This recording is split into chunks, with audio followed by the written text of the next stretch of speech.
assume that, oh, it was the getting what I wanted that made me happy, not the cessation of wanting, because that's ultimately when we are happy. But it takes a hell of a journey to learn that.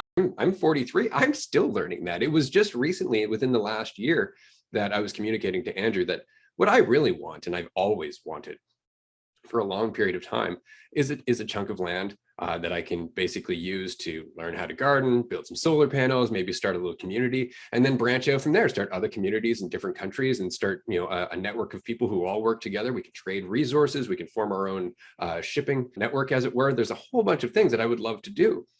And in the last year, strangely enough, despite the fact that this podcast is getting me closer and closer and closer to that point than I've ever been before, it's in letting that desire go. It's in letting that want go and accepting that maybe I'm going to have to do some legwork for the next several years. Maybe I'm going to have to travel to places that I didn't plan on traveling. Maybe I'm going to have to meet a whole bunch more people than I intended on meeting.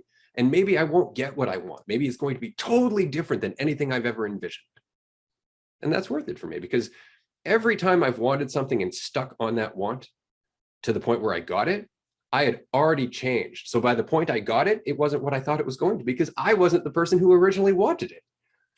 Right? And so you have to let that go. You have to let go of what you used to find valuable, because maybe it's not anymore. Maybe it's just a habit that you still perceive it as.